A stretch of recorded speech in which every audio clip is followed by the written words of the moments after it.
Okay, so in this tutorial I'm going to show you my second method for getting Google Maps data into a 3D program, such as Blender. This second version is a plugin.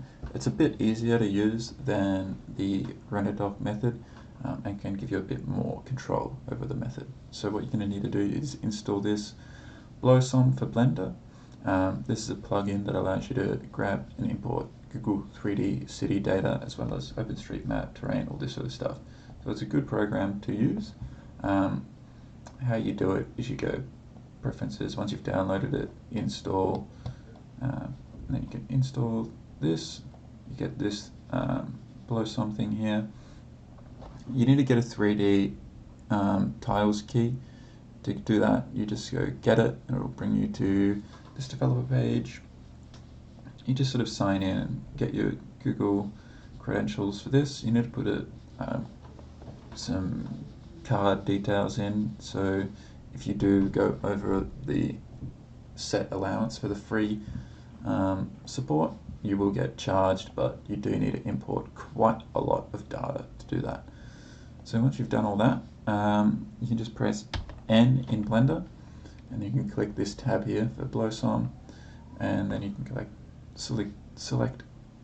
select here, and it'll bring you to this page where you can sort of define the area that you want to get the data for. So we'll go to the same spot we just did in the previous tutorial, show selection rectangle, and you can adjust this however you want. So let's just say we want to get just this area of Abbotsford.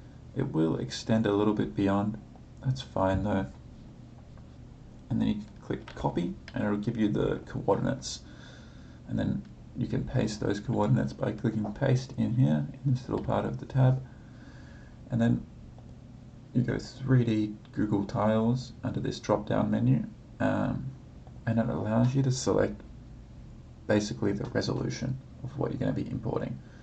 So to speed things up, we'll just go separate buildings.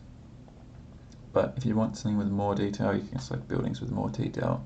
Just don't do this over a large area. It will take an obscene amount of time to do. Whole city, groups of buildings, separate buildings, buildings with details, those are all relatively quick, but we'll just do separate buildings for this. And then you click import, and it'll just spend some time thinking, loading all of that data in. It might take a minute or two. It will take longer if you've got a higher resolution. It's pretty simple though, once you've got it set up and your Google credentials key. That's generally the most complicated part of this. Once you have that set up, it's pretty easy. And yeah, so that's loaded in now. We just have to change our view settings here, so we'll just go 10,000 or something and zoom out. So yeah, if it's clipping, just go into the view tab and change the view settings. And then we've got all of that data here. You turn the textures on, and it's pretty much the same. It's just a bit lower res because we selected that separate building than the render-doc version was. But a lot faster, a lot less complicated, and a lot less sort of strange programs to install. But yeah, more or less the same functionality, just a bit easier to use. Yeah, so that's the benefit of the plugin. More or less will eliminate the need for the render-doc method generally. So yeah, thanks for watching. Oh, and also you can click export ready, and you'll get the mesh materials as well. So yeah, that's it. Thanks for watching.